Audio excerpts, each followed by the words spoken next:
galing kami sa 4th State. Bumili kasi kami ng Kojik sa 4th State doon sa may groceryhan. And then after, nagpunta kami sa SMBF. So kumain kami sa Kuya G Restaurant. So yan po ang mga na-order namin. So tuwang-tuwa si Princess dahil kumain kami dyan. Dahil gutom na pala kami. Tapos umuwi na kami, naulan pa. So nag-video muna ako dyan kasi ang ganda ng view niya sa labas. And then nag-aantay lang kami ng jeep. So nakarating na kami sa bahay. So inaayos ko na yung mga pinang-grocery namin. So ayan po, bumili po kami ng mga personal na gamit namin, like mga napkin, panty liner. Then bumili din kami ng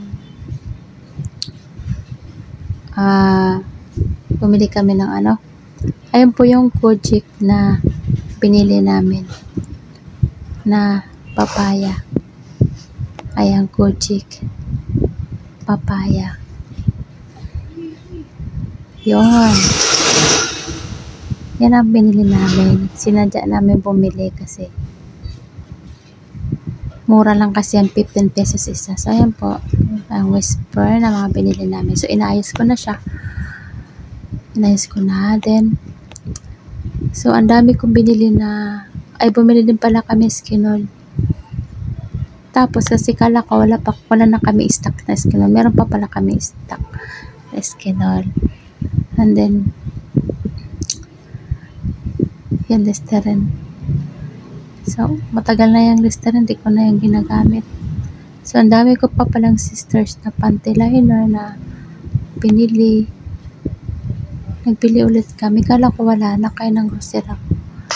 So buti na lang yung dala kong pera nagkasya pa rin ng grocery ako. So bumili din kami ng garbage plastic kasi kailangan namin yan, garbage plastic. Kasi ang hirap kasi na walang garbage plastic sa trash bin.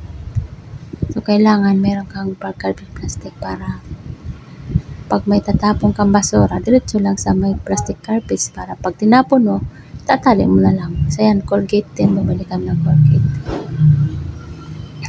So yan pong Colgate namin na ginagamit. Kasi yun po yung advice ng doktor, dentist pala, na gano'n ang Colgate gagamitin namin. Pero nasa iyo lang naman, pero mahal yan. Pero nasa iyo lang naman kung yan talaga ang gusto mong gagamitin. Choice mo naman yun. Pero yun po yung inano sa amin ng dentist kasi nagpapalinis kasi kami ng ngipin, tapos kay Princess kasi naka-brace po siya. Yun po pinagamit. Yun po yung trash bags na ginamit namin. Trash bags.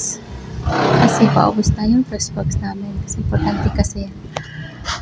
Kasi every 2 days, nagtatapon kasi kami ng basura. Kasi kailangan meron kaming lagayan.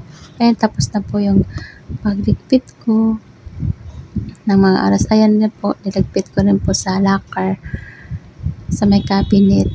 Ayan po.